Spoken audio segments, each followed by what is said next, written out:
नमस्कार दोस्तों, पाकिस्तान अब पानी के लिए मर रहा है। लगातार भारत को 6 बार चिट्ठियां लिख चुका है कि हमें पानी मुहैया करवाइए। साथ ही एक बात क्लियर हो चुकी है कि आने वाले टाइम में आतंकवाद को लेकर लड़ाई होगी या नहीं, पर पानी को लेकर जरूर से जंग होने वाली है, क्योंकि इधर भारत पाकिस्तान को पानी देने के लिए रेडी नहीं है और उधर पाकिस्तान मानने के लिए रेडी नहीं है। इसके द्वारा लगातार दावे किए जा रहे हैं कि अगर पानी नहीं दिया तो अंतर्राष्ट्रीय दबाव हम भारत के ऊपर बनवाएंगे और ऐसे कैसे ये सिंधु नदी का पानी, चिनाब नदी का पानी ये रोक सकते हैं। हम किसी भी हालत में पानी लेके रहेंगे और अगर पानी नहीं दिया तो ये सूखे पड़े दरिया के अंदर भारतीय लोगों का खून हम बहा देंगे। तो आइए जानते हैं पाकिस्तान की और भी क्या टिप्पणी है और इन दिनों पाकिस्तान में पानी खत्म होने के कगार पर इनका रोना धोना कैसे चल रहा है। फोन पर आगे बढ़ने से पहले आप जरा इस पे गौर फरमाइए कि यहाँ एक टाइम में बहुत ज्यादा पानी का फ्लो हुआ करता था, जहां आप देख सकते हैं एक नाली जैसी आकृति यहाँ पे आपको दिखाई दे रही होगी। बस इतना ही पानी अब बचा हुआ है। यहाँ आप देखिए पाकिस्तान में चिनाब नदी का जो फ्लो था वो 92% घट चुका है, यानी कि पूरी नदी में जहां 100% पानी हुआ करता था, 92% इसका फ्लो गायब हो चुका है। यह 8% पानी बचा हुआ है, यह देख सकते हो आप।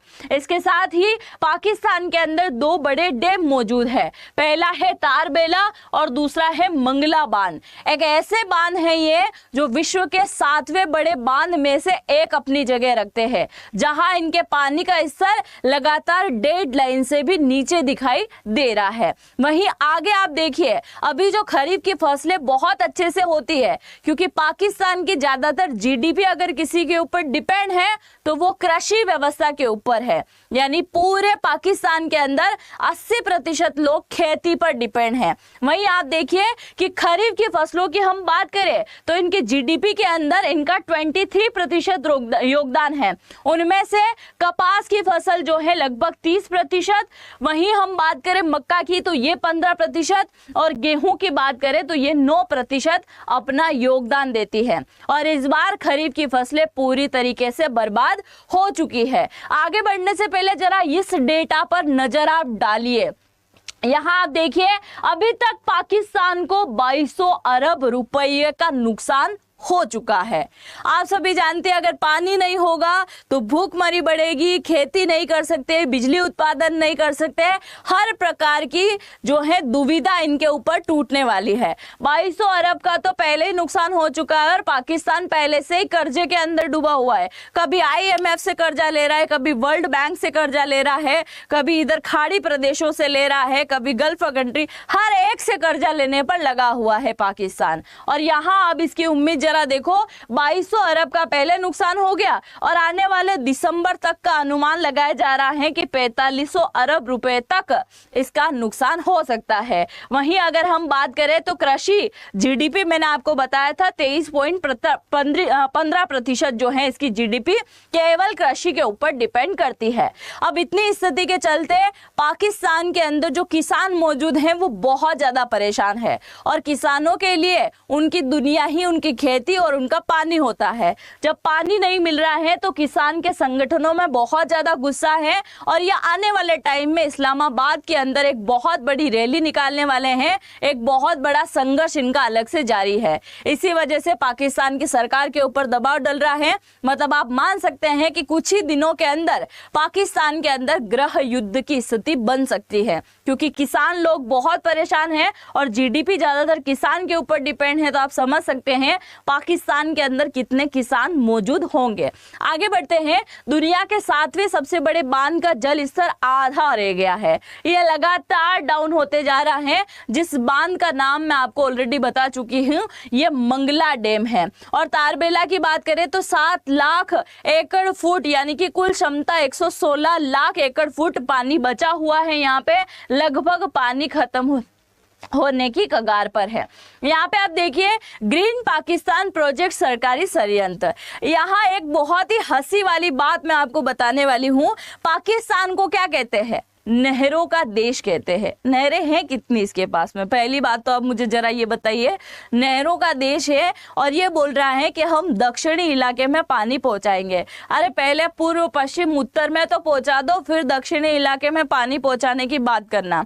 वहीं ये बोलता है कि हम तो नहरों का प्रदेश है, खुली और सूखी नहरों का प्रदेश आने वाले टाइम में हम पाकिस्तान को बोल सकते हैं। यहाँ पे आप देख सकते हैं ये जो पानी का फ्लो लगातार जाता था, सिंधु, झेलम और चिनाब, इन 3 नदियों का 80% पानी भारत इसे देता था। 1960 में 1960 में सिंधु जल संधि हो गई थी।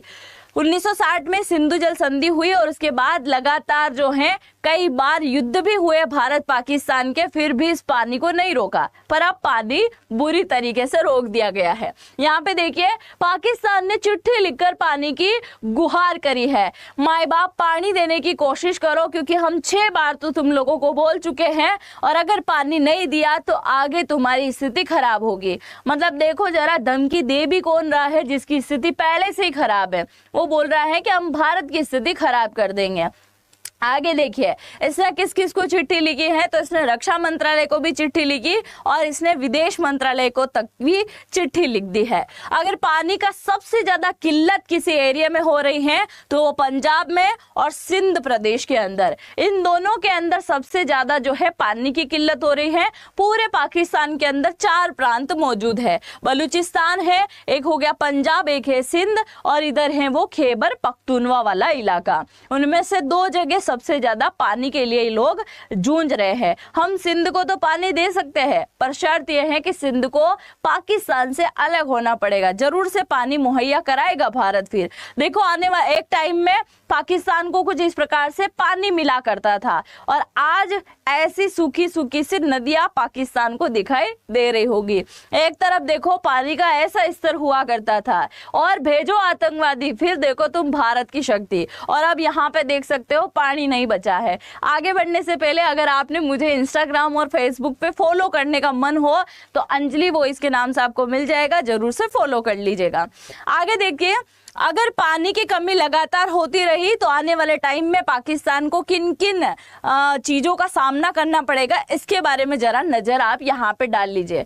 पीने के पानी की बहुत ज़्यादा किल्लत हो जाएगी, खासकर शहर और गांव, जो गरीब गांव हैं उनके अंदर बहुत ज़्यादा पानी का संकट गहराने वाला है। बिजली का संकट, जब पानी पीने के लिए नहीं बचेगा तो बिजली कहाँ से बना लोगे, और बिजली नहीं होगी तो आप समझ सकते हैं लोगों का बहुत सारा काम वहाँ ठप हो जाएगा। बड़े बड़े कारखाने वैसे ही ठप हो जाएंगे, बहुत सारी चीजों में बदलाव होगा, बीमारियां और स्वास्थ्य संकट ज्यादा होगा। गंदा पानी जो है पीने से लोगों में हैजा, डायरिया जैसी बड़ी बड़ी बीमारियां फैलेगी। और इसके साथ ही आर्थिक संकट और बेरोजगारी, खेती उद्योग दोनों पर असर पड़ेगा, जिससे रोजगार स्तर लगातार कम होता दिखाई देगा। अब देखिए जरा आप यहाँ पे यूएन और आईएमएफ की रिपोर्ट क्या कहती है कि पाकिस्तान दुनिया के सबसे ज्यादा जल संकट झेलने वाले देशों में से गिना जा सकता है आने वाले टाइम में। क्योंकि अगर हम पाकिस्तान की बात करें तो पाकिस्तान अपनी आर्थिक स्थिति खराब होने पर या फिर पानी का जब संकट होगा तो उसके लिए केवल 30 दिन का पानी स्टोर करके रखता है।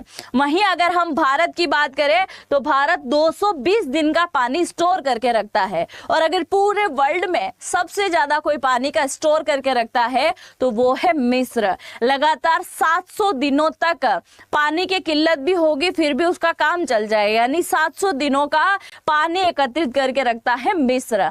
पर वहीं पाकिस्तान को देखो जरा, 30 दिन का रखा और वो तो कब से पी गए होंगे ये लोग, है ना। देखिए जरा, अगर हालात नहीं सुधरे तो पाकिस्तान 2025 तक यानी कि लास्ट दिसंबर तक जल संकट वाले देशों की स्थिति वाले देशों के अंदर गिनने की स्थिति में मजबूर हो जाएगा। मतलब उन्हीं लिस्ट में यह शामिल होने वाला है। वैसे भी हैप्पीनेस इंडेक्स के मामले में वो भारत से आगे हैं, तो इस मामले में भी भारत से आगे होना चाहिए कि नहीं, जरूर से बताइएगा।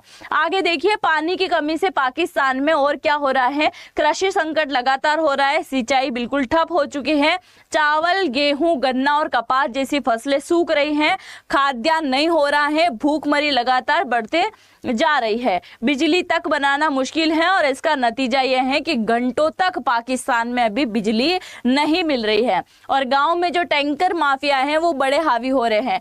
ऐसी भीड़ लगानी पड़ रही है, ऐसी भीड़ एक टाइम में महाराष्ट्र और दिल्ली में लगा करती थी और ऐसी ही भीड़ अब पाकिस्तान में आपको दिखाई देगी।